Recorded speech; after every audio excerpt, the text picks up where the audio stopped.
Hey man, what the fuck going on? It's your boy Granzo back with another reaction. Today we're gonna be reacting to this some shit about King Von and Lil Durk past catching up with them.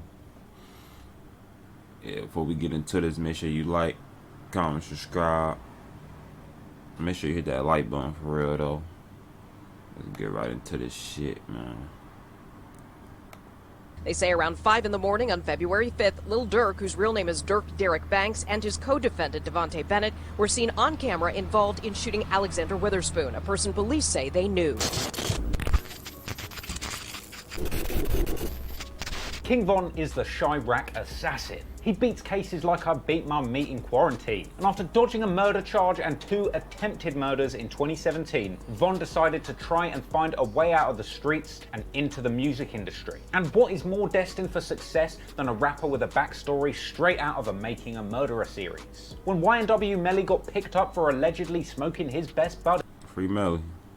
his streaming numbers went through the roof. And who could forget when DaBaby put a man on ice in the frozen aisle of Walmart, a self-defense killing that fascinated rap fans so much that it propelled him to the very top of the hip-hop scene. With DaBaby even breaking Billboard records in 2020, with his track Rockstar dominating the charts ever since it dropped, a #1 song which itself includes lines referencing his 2-year-old daughter witnessing that killing. So it's no surprise then, after beating a spectacular murder case, that King Von put that experience on wax and released the song Beat That Body, capitalizing on all of the lore that surrounded him in a big way. The track itself features brazen lyrics where Von suggests that after beating that first body he's about to catch another, as well as copping to having 3 dope phones and taking G's from his hood on hits. King Von's lawyer is somewhere punching the air right now, and his lyrics were only the half of it. The music video featured slick archive footage from the Cook County Jail, opening with a scene that depicts Von and THF Zoo leaving the Cook County Jail. To be fair, it probably took me 3.5 years to learn that handshake. Now, Beat That Body wasn't King Von's first attempt at rapping. In August, he had released the song Problems, and seeing the early potential in his music, Von continued to push forward and make more songs,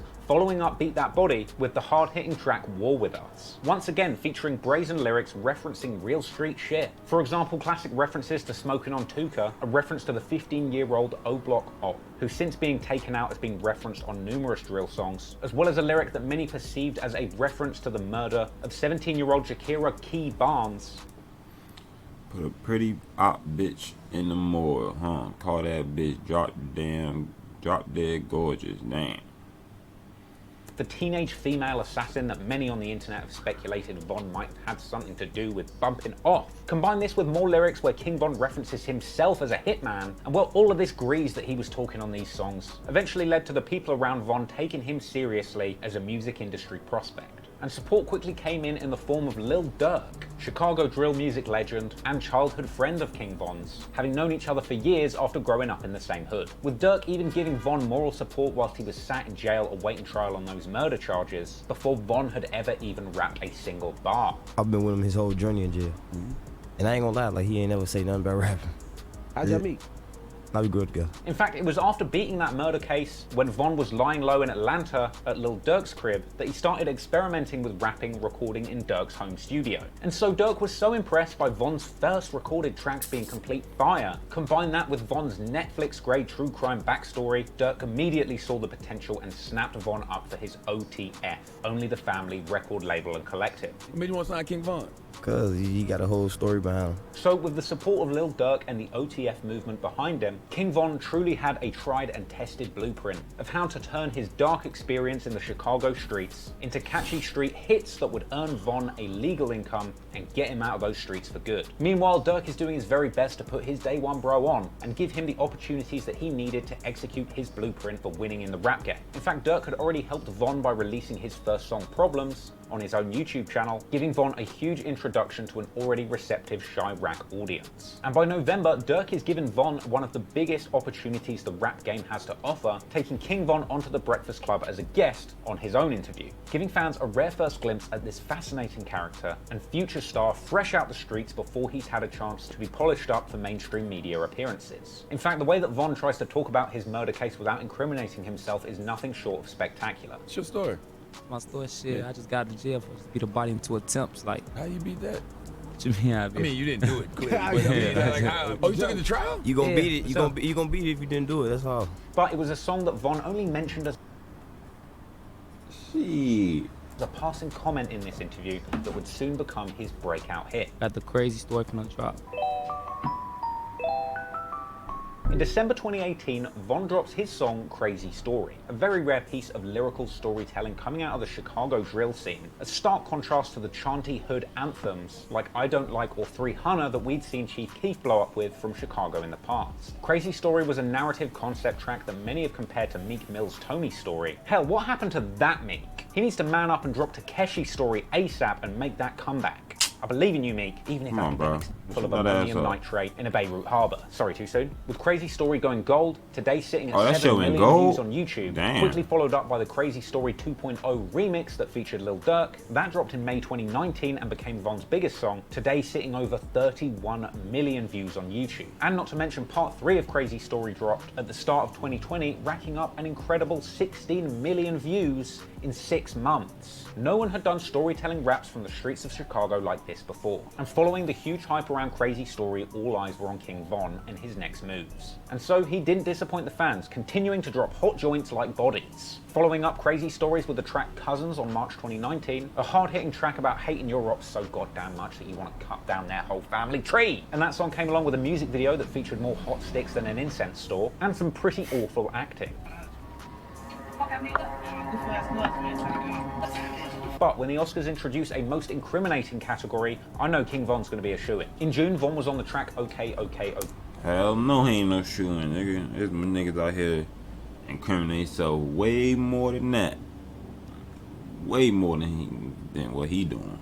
With Buka 600 and Lil Durk, coming with yet another music video that looks like it was filmed in the back room of a Chicago ammunition. Then on July 2019, Durk and Von dropped their collab Like That, and in September 2019, Von dropped his next single What It's Like, featuring an emotional but high energy beat, layered with rich chords which touches my soul in a deep way that makes me feel like I was right next to Von catching those bodies too. Combine this beat with Von's introspective but energetic bars about all of the hardship he's been through. The song comes across as a truly unique piece of artistic introspection from a man that's been through some of the most challenging circumstances life can possibly throw your way. And much like his earlier video for Beat That Body, What It's Like featured plenty of courtroom and prison footage, amazing montages of countless mugshots that Von and his crew have had taken over the years, and footage which Von claims is real footage of him being brutalized and taken in by the police. The track itself also featured questionably savage lyrics, The reference having witnesses knocked off while Von in the video does a throat-slitting motion. and the song ends with him saying that when he was arrested in 2014, the arresting officers that took him in told him specifically that they were the ones responsible for putting big sentences on the homies that he had known growing up, listing their names and showing their mugshots in the video. Once again, just like Crazy Story had shown off Von's ability to be a narrative storyteller on the mic, What It's Like showed off his ability to be introspective and moving. And so off the back of that, Von's career hit crescendo point just a few weeks later. On September 19th, dropping his mixtape Grandson Volume 1, named after a long-running camp, where Von has suggested that he is the grandson of the founder of the Black Disciples gang in Chicago, David Barksdale, aka King David. Apparently this came about after so many people had told King Von when he was in jail that both his appearance and the way he carried himself reminded them of a young King David. But regardless of whether or not he really is the founder of the BD's grandson, the Grandson mixtape was a resounding success, hitting 75 on Billboard. Not bad for your first go. In fact, a very good showing for a rookie so fresh off of the streets of Chicago you can still smell the gunpowder on his hands. And so, officially 1 for 1 on Billboard, Von was finally able to legitimately claim that he had gotten out of the streets and into the industry. And so, in the months that followed,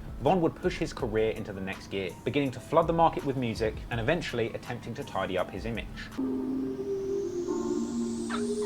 Hot off the back of his Breakfast Club appearance, Von dropped 2 new tracks which were destined for his next mixtape, the follow-up to Grandson. One was called 2 AM, which I can only assume is both the time that Von stays up until and the charges that he caught in addition to the murder. Think about it. That track featured yet more ominous references to charges not sticking because witnesses have gone missing, and the fire lyric, can't put no more guns in my videos because the ATF and DEA know they ain't props. No, Von, we didn't think they were props for a minute. And he dropped another song called Rollin', featuring fellow controversial hood rapper and the one person I would never ride shotgun in front of, Y&W Melly. And the music video featured this moment, which is possibly the most arranged I've ever seen Disrespect my dog, man.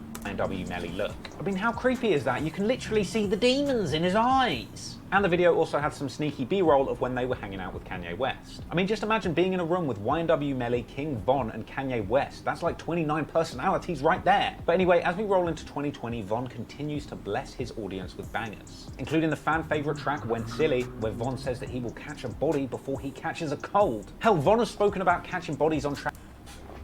Damn, nigga. That shit like, you know what I'm saying? I catch a hoe before I catch a cold. Sipping that scissor. So many times he might as well call himself the Chirac coronavirus. Anyway, he kept coming with heat, dropping the song Pressin' with Sada Baby a week later. And then in February 21st, 2020, he drops the track Took Her to the O, which goes crazy. With its booming trap beat, catchy hook, and storytelling verses that keep the listeners hanging on his every word, Took Her to the O was destined to be a certified hit, and the numbers did not lie. Because today, Took Her to the O is sitting at over 20 million views only 6 months on from its release date. Possibly helped by the ridiculous looking white lady throwing up gang signs in the thumbnail, which is almost too hilarious not to click. And the video itself starts out with a pretty fun narrative where Von is sitting around in his therapist's office, as if it's the opening scene of some kind of Chirac Sopranos. And so after this huge drop, Von's star continues to rise as he gears up to capitalize off the back of this hot streak, all leading up to the release of his next mixtape, LeVon James, a tribute to basketball player LeBron James. And to push this new project, Von eventually begins to do more and more media appearances, beginning to paint himself more as the babyface thug than Agent 47. For example, this March 2020 Billboard profile, also coinciding with the release of LeVon James, mainly focuses on Von's storytelling skills, delving into his past in a much more favorable light,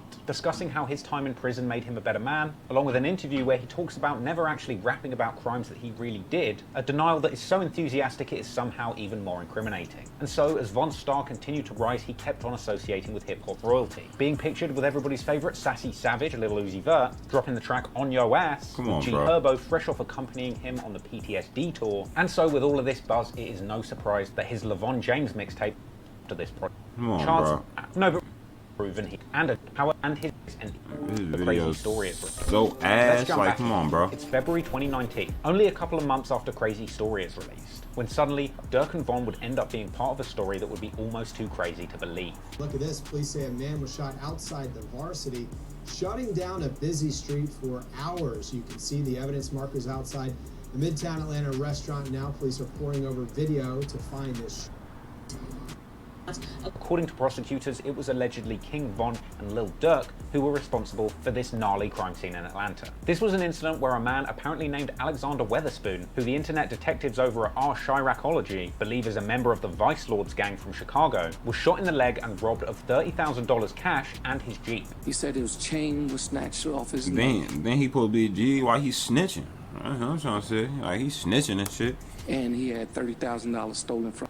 And apparently the victim was taken to Atlanta. To make matters worse, prosecutors claim to have had numerous surveillance tapes that depicted Durk shooting out the window. Police say Banks was seen. He definitely got some cameras. Listen, King Von is the last person I would want to see witness doing anything, because we all know what happens to his witnesses. Hell, I wouldn't be surprised if when they got to trial, the surveillance camera wipes its own memory because it's so scared of what Von's going to do to it. Now, despite this happening all the way back in February 2019, it wasn't until June that the judge ruled that this case could go forward, with both rappers being charged with attempted murder, in addition to 4 other counts, including aggravated assault, participation in criminal street gang activity, possession of a firearm during the commission of a felony, and possession of a firearm by a convicted felon. However, their defense says that Witherspoon had a gun and Von and Durk were just defending themselves, saying that the supposed surveillance tape does not say who pulled the trigger, with Durk and Von being hauled into court, where their lawyer told the judge that this whole thing was just one big celebrity witch hunt. Were it not for the celebrity.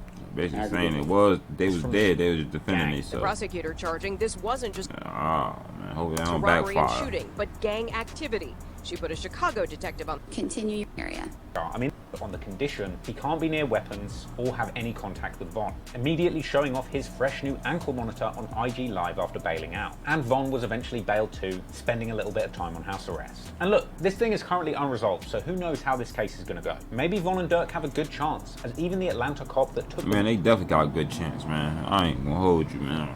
These niggas in Atlanta be beating shit like, these niggas be beating, you know what I mean? You need you some good lawyer money. You'll beat that reported motherfucker. that there was a struggle at the car and that Weatherspoon may have shot at Durk first. So right now this case is unresolved. No one really knows why they did this. And you might think that maybe King Von is too much of a hardened Chirac villain to stay out of trouble. Or maybe you believe that he has truly turned his life around and this is just jealous haters from his past trying to hold him king of the new creation, or hell. Yeah, man, this video was ass. But make sure you like, comment, subscribe, man. I'll see y'all niggas in the next reaction, man.